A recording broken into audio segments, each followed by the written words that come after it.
វីដេអូនេះខ្ញុំនិយាយតរឿងដែលបងអូនស្រីលោកបងស្រីហ្នឹងដែលគាត់ថាបន្ទាប់ពីគាត់បាក់អត់ធូបឃើញសពរបស់បងអូនគាត់ថាដូចអីដែលគាត់ឃើញនៅក្នុងបន្ទប់មុនហ្នឹងមិញហើយហ្នឹងគឺវាដល់ថ្ងៃដែលត្រូវលើកសពដាក់មេដើម្បីបូជាអីអញ្ចឹង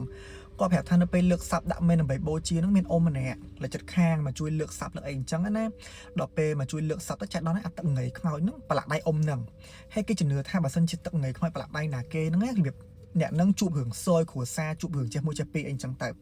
ដល់ទៅពេលប្រឡាក់ដៃហ្នឹងអ៊ំនឹងក៏និយាយថាខំមកជូនតំណាជូនអីហើយមកជួយឲ្យបែរជាឲ្យគាត់ជួបរឿងបែបហ្នឹងហើយគាត់ខំទៅលាងដៃមិនក៏អត់ជ្រាលធំក្លិននឹងមែនតើធំឡើងស្អុយប្រឡាក់អត់បាត់ហ្មងគាត់និយាយអញ្ចឹងដល់ទៅពេលហើយពេលដែលបូជាពេលបូជាហ្នឹងចៃដល់មានក្មេងខ្ទង់3 4 10ឆ្នាំហ្នឹងគ្នាប៉មគ្នាក៏ទៅយកប៉មសែននៅមុខមេនហ្នឹងណាដែលមានរូបថតមានធូបមរស័យអុចហ្នឹងណាទៅយកប៉មហ្នឹងញ៉ាំ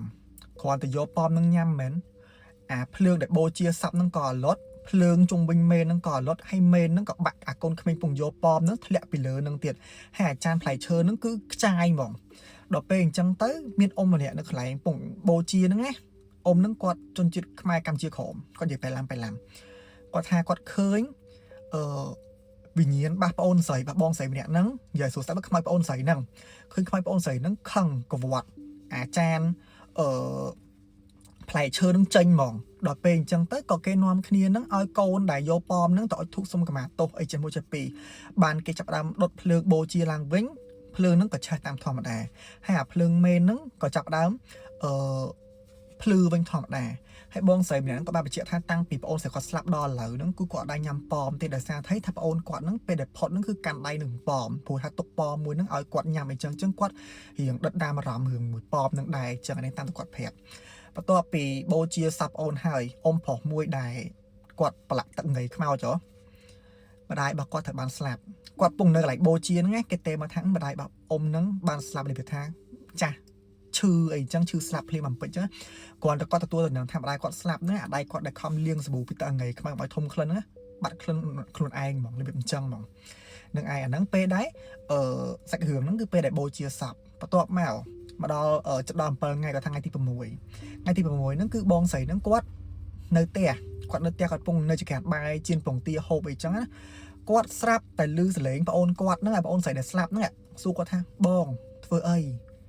គាត់ក៏និយាយទៅវិញគាត់ភ្លេចខ្លួនហ្មងគាត់ស្មានប្អូនគាត់នៅរស់គាត់ភ្លេចខ្លួនពងជៀនពងទាអញញ៉ាំអត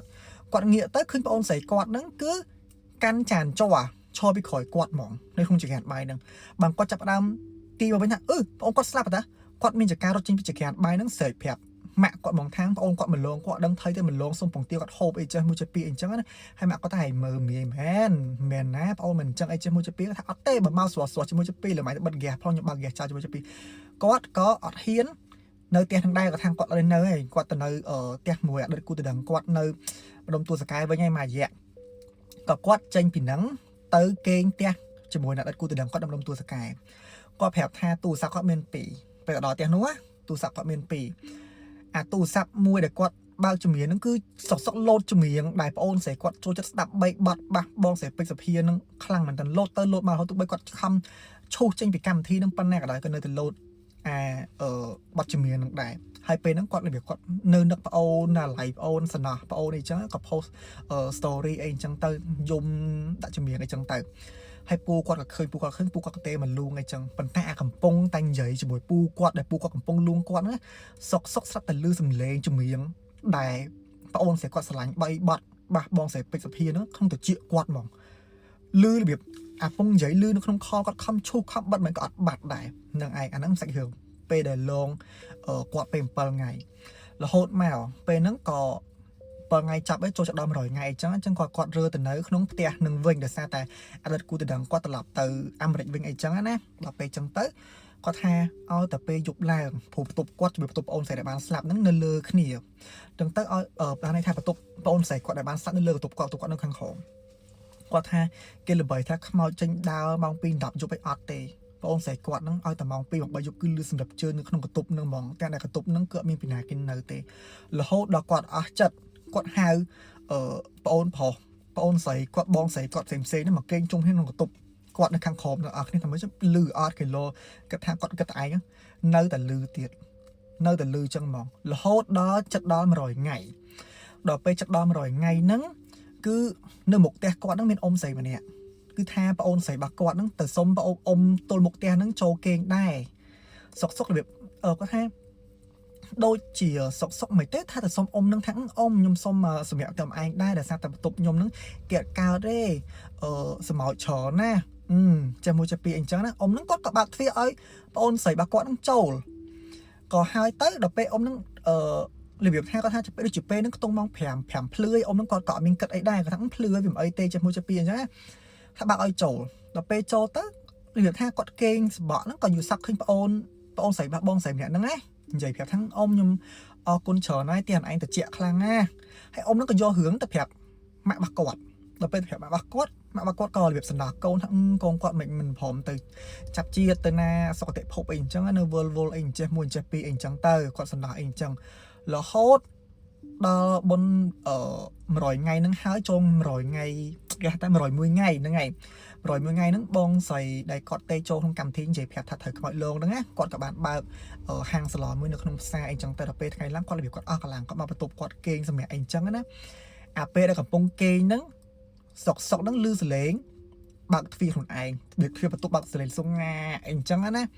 đọc pê lư sलेงbạc phi tới cọt bạc này láng cọt khơi ôn xài bạc cọt nắng chó hơi khẽ quạt thế bài chui khoảng sạ nhom bàn ọt quạt cầm ngược khoảng sạ ai ôn quạt tên là quạt đâm tháp ôn quạt sạ bạc hải hay có phải ta p được bông khoảng sạ nó cứ khoảng sạ nơi mục tu sầm an bạc quạt mỏng p được khoảng nó quạt mưa được chạm tu sầm an quạt nữa khơi được quạt này phần ta được p quạt tăng để ca bắt quạt khơi quạt nó cầm bông tại khoảng sạ ôn sẽ bạc quạt nó mỏng hay ôn sẽ bạc quạt nó còn là việc dùng mục là việc này dùng cho mà sợi chia mình chẳng có việc thằng nập ở đây nè bằng anh hở ban thâm minh nhom mèn pe bô chia bài nhớ thâm minh nhom tỏi ở đây nhom phong nơi chân anh chẳng nhom nặc nè nhom sần nọ quạt cho môi cho pi anh chẳng tay hay có quạt nó xua sọc tục ôn quạt nó tận nơi nụ mệt đai cho môi cho pi là việc rắm đầy nặc ôn ở lò lại ôn chẳng chẳng là đơn tha ôn quạt nó slap bạt hải đo tập p2 tới có thằng chầm quạt oi ở bong sấy thông vô thâm minh tỏi ở đây cho môi cho pi anh chẳng á nè nâng anh hay tới ban sọc tiệm hộp cho môi cho pi tới phải xua tham định đăng ta chư ta chạy ọt còn vậy hô hai tới có ông sẽ quạt nó pe khoảng sạ hai nghiệm một quạt mình cứ tận mục thầm là tận mục xa được can rùa chẳng đây tam có phải chạy chẳng hết có ông sẽ quạt nó có vô khẽ năng vĩnh hay cả đá chính bị tụt quạt tay buồn được đá chính những nghiệm mình vậy đã có thằng bọn anh chạy nào tới lấy bẹt vậy đầm bây giờ lôi từ mưa ta phùng chư quạt còn tình trắng có quạt cho đám nhẹ đằng khuôn ban này tham muốn nó cònอยู่xa bể có nhẹ đằng khuôn lá quạtก็ทั้งด้วยแม่อยู่ซาไปผูกไปชอบแสดงเป๊กให้สำคัญก็เราจึงขังแขวแต่ตามหัวมืออย่างจังนั้นนะก็จูบใหญ่ให้กับแผลอยู่ทั้งกวาดอยู่ซาเคยโอนกวาดเอาเลข8 7จะชนะจะมูจะปีเองจังเตอดอต่อไปหายก็เลยงีลางนั้น